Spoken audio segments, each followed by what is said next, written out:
ಎಲ್ರಿಗೂ ನಮಸ್ಕಾರ. ನಾನು ಅಡ್ವೊಕೇಟ್ ಸಂಧ್ಯಾ ಗೌಡ. ಪ್ರತಿದಿನದ ಕಾನೂನು ಮಾಹಿತಿಗಾಗಿ ನಮ್ಮ ಚಾನೆಲ್ ಅನ್ನು ಸಬ್ಸ್ಕ್ರೈಬ್ ಮಾಡಿ. ವೈಯಕ್ತಿಕವಾಗಿ ಕಾನೂನು ಸಲಹೆ ಬೇಕಾದಲ್ಲಿ ಈ ನಂಬರಿಗೆ ಕರೆ ಮಾಡಿ. ಕನ್ಸಲ್ಟೆನ್ಸಿ ಶುಲ್ಕ ಅನ್ವಯಿಸುತ್ತದೆ. ಹೆಂಡತಿ ಮನೆ ಕೆಲಸ ಮಾಡಬೇಕೆಂದು ಪತಿ ನಿರೀಕ್ಷಿಸುವುದು ಕ್ರೌರ್ಯವಲ್ಲ. ಹೈಕೋರ್ಟ್. ಪತಿ ತನ್ನ ಹೆಂಡತಿ ಮನೆ ಕೆಲಸಗಳನ್ನ ಮಾಡಬೇಕೆಂದು ನಿರೀಕ್ಷಿಸಿದರೆ ಅದನ್ನ ಆಕೆಯ ಮೇಲಿನ ಕ್ರೌರ್ಯ ಎಂದು ಕರೆಯಲಾಗದು ಎಂದು ದೆಹಲಿ ಹೈಕೋರ್ಟ್ ತೀರ್ಪನ್ನು ನೀಡಿದೆ. ಇದೇ ವೇಳೆ ವಿವಾಹಿತ ಮಹಿಳೆಗೆ ಮನೆ ಕೆಲಸ ಮಾಡಲು ಕೇಳಿದರೆ ಅದನ್ನು ಸೇವಕಿ ಅಥವಾ ಮನೆ ಕೆಲಸದ ಮಹಿಳೆಯ ಕೆಲಸಕ್ಕೆ ಹೋಲಿಸಲು ಬರುವುದಿಲ್ಲ.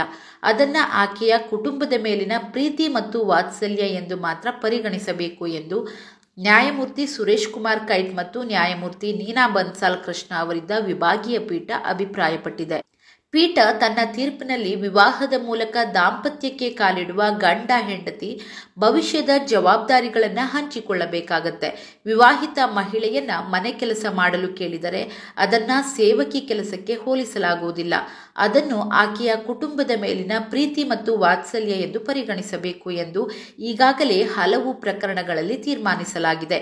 ಪತಿ ಹಣಕಾಸಿನ ಜವಾಬ್ದಾರಿಗಳನ್ನು ತೆಗೆದುಕೊಂಡಾಗ ಹೆಂಡತಿ ಮನೆಯ ಜವಾಬ್ದಾರಿಯನ್ನು ಸ್ವೀಕರಿಸುತ್ತಾಳೆ. ಆದರೆ ಪ್ರಸ್ತುತ ಪ್ರಕರಣದಲ್ಲಿ ಪತ್ನಿಯು ಪತಿಯ ಅವಿಭಕ್ತ ಕುಟುಂಬದಲ್ಲಿ ವಾಸಿಸುವ ಪ್ರಯತ್ನವನ್ನ ಮಾಡಿಲ್ಲ.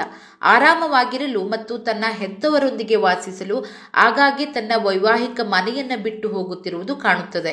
ಇದನ್ನ ತಪ್ಪಿಸಲು ಪತಿ ಪ್ರತ್ಯೇಕ ಮನೆಯನ್ನ ಮಾಡಿ ಹೆಂಡತಿಯನ್ನ ಸಂತೋಷವಾಗಿಡಲು ಪ್ರಯತ್ನಿಸಿದ್ದಾರೆ.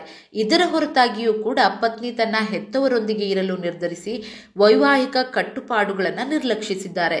ಜೊತೆಗೆ ಮಗನನ್ನ ಕೂಡ ಪತಿಯಿಂದ ದೂರವಿಡುವ ಮೂಲಕ ತಂದೆಗೆ ಸಿಗಬೇಕಿದ್ದ ಸಂತೋಷವನ್ನ ಕಸಿದುಕೊಂಡಿದ್ದಾರೆ. ಇನ್ನು ದಾಂಪತ್ಯದ ಜವಾಬ್ದಾರಿ ನಿಭಾಯಿಸುವುದು ಇಬ್ಬರ ಜವಾಬ್ದಾರಿ ಆಗಿರುತ್ತದೆ. ಹೀಗಾಗಿ ಗಂಡ ತನ್ನ ಹೆಂಡತಿಯಿಂದ ಮನೆ ಕೆಲಸವನ್ನ ನಿರೀಕ್ಷಿಸುವುದು ಕ್ರೌರ್ಯ ಎಂದು ಕರೆಯಲಾಗದು ಎಂದು ನ್ಯಾಯಾಲಯ ಹೇಳಿದೆ.